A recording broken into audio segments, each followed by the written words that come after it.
लोग सो रहे होंगे तब पूज्य महाराज जी इस देश के लिए यहाँ आकर सुबह सुबह बैठे कि चलो भैया हम देश की आवाज बनते हैं, हम देश को संगठित करते हैं, युवाओं को जगाते हैं। षड्यंत्रों के खिलाफ बच्चों के ऊपर हो रहे इस षड्यंत्र का कोई प्रभाव ना पड़े, उसके खिलाफ सजगता से हम आवाज उठाते हैं और बच्चों तक अपनी बात पहुंचाते हैं। इसके लिए ये चल रहे हैं। संतों का काम सदा से देश को जोड़ने का रहा है और बॉलीवुड का काम सदा से सनातन को तोड़ने का रहा है। इसलिए आप लोगों से कहता हूं कि अपने संतों को जानो, पहचानो और संतों का साथ दो। आप सब लोग सनातन यात्रा में चल रहे हैं।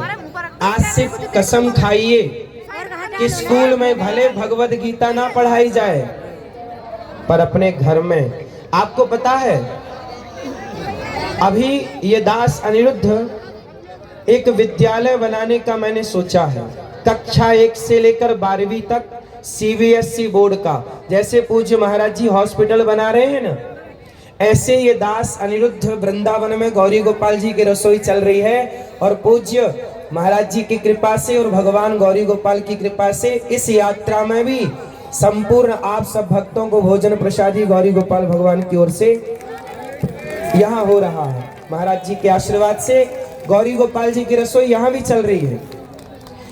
एक विद्यालय बनाने का मेरा मन है, कक्षा 1 से लेकर 12वीं तक, जिस विद्यालय में CBSE बोर्ड की शिक्षा होगी और केवल शिक्षा नहीं, शिक्षा के साथ संस्कार होंगे। और आपको ये भी कहूँ कि CBSE बोर्ड की शिक्षा तो होगी पर निःशुल्क होगी। कैसी होगी? निःशुल्क होगी और संस्कार भी होंगे। हम वहां श्रवण कुमार के बारे में भी पढ़ाएंगे और गा से गधा नहीं, गा से गणेश पढ़ाएंगे, माँ से मछली नहीं, माँ से मंदिर पढ़ाएंगे। ठीक है? अर्जुन, अच्छा एक बात बताओ, अर्जुन ज्ञानी थे कि नहीं थे ना? लेकिन अर्जुन कहते हैं कि मैं युद्ध नहीं लड़ूंगा, मेरे दादाजी खड़े हैं, गुरुजी खड़े हैं, किससे लड़ूं? जब अर्जुन पीछे हटने लगे, मैं नहीं लड़ता, तब पीछे से अर्जुन को आगे किसने किया? भगवान श्री। अच्छा एक बात बताओ, कृष्ण ना होते, कृष्ण ने गीता ना सुनाई होती तो क्या अर्जुन जीतते?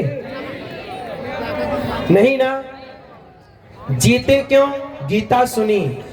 जब जब जवानी फिसलती है तब तक पीछे किसी कृष्ण का होना आवश्यक है। आप सब अर्जुन हैं, लेकिन आपके अर्जुन के पास कोई कृष्ण है क्या? कैकेयी के पास कृष्ण नहीं थी, मंथरा थी, तो नाश कर दिया। यदि सलाहकार गलत मिल गया आपको तो मंथरा ने नाश कर दिया कि नहीं? कैकेयी की सलाहकार बन गई मंथरा, दुर्योधन के सलाहकार बन गई शकुनी, और अर्जुन ने सलाह ली भगवान श्री कृष्ण से। जिसका सलाहकार जितना बढ़िया होगा वो व्यक्ति उतने आगे जाएगा। इसलिए आप सब अर्जुन हैं और आप सबको एक कृष्ण की जरूरत है, अर्थात मार्गदर्शक की। और वो मार्गदर्शक कौन? पूज्य महाराज जी आपके मार्गदर्शक हैं, संत आपके मार्गदर्शक हैं। अच्छा एक बात बताओ, संत हमारे देश के मार्गदर्शक हैं या नहीं? आज भी जब आप लड़खड़ाते हो तो संत लोग पॉजिटिविटी से भरते हैं कि नहीं? आपको पता है हमारे देश के पूर्व राष्ट्रपति अब्दुल कलाम जी मुसलमान थे, लेकिन उनका सपोर्ट किसी एक हिंदू संत ने किया था। ये कहानी पता है आपको? 2 मिनट की है, सुना दूं? जब जब अर्जुन भटका और संत मिले, संतों ने उन्हें रास्ता दिखाया। इसी दिल्ली में आज से बहुत वर्ष पहले अब्दुल कलाम जी आए थे इंटरव्यू देने, उन्हें बनना था पायलट। अब्दुल कलाम जी का सपना क्या था? पायलट बनने का। और यहाँ इंटरव्यू देने आए, फेल हो गए, पायलट नहीं बन पाए। उन्होंने सोचा कि चलो आत्महत्या कर लेते हैं क्योंकि सपना पूरा नहीं हुआ। तो वो चले गए हरिद्वार के और ऊपर तो वहां पर ना वो तलाश रहे थे कहां से छलांग मारूं गंगा जी में, मरने का। चलो मर जाते हैं। शाम का टाइम था, एक संत जी वहां से गुजरे। ये सच्ची घटना अब्दुल कलाम जी की, तो कोई कहानी नहीं है, सच्ची घटना। उन्होंने एक संत मिल गए और संत ने कहा भाई क्या कर रहा है? बोले मरने की तैयारी, मैं मरना चाहता हूं। क्यों? बोले मैं सपना देख के आया था, सपना है मेरा कि मैं प्लेन उड़ाऊं और मैं पायलट बनूं, पर मैं फेल हो गया, अब मैं जीना नहीं चाहता, मर जाऊंगा। तब संत जी ने कहा चल मर जाना, पर कल मरना भी, रात हो गई, चल मेरे साथ। तो एक संत जी ने अब्दुल कलाम जी को अपने आश्रम ले गए, रात को बढ़िया रोटी खिलाई और कहा कि बेटा मर जाने से क्या पाएगा? बोले मेरा सपना पूरा नहीं हुआ। तब संत जी ने कहा कि भगवान तुझे और बड़ा देना चाहते हैं, इसलिए छोटा नहीं दिया। तू ये बनना चाहता था ना पायलट, पर भगवान तुझे बड़ा, तू और प्रयास कर, मेहनत कर, शायद भगवान तुझे तेरे लिए बड़ी प्लानिंग कर रहे हो। मोटिवेट किया कि नहीं?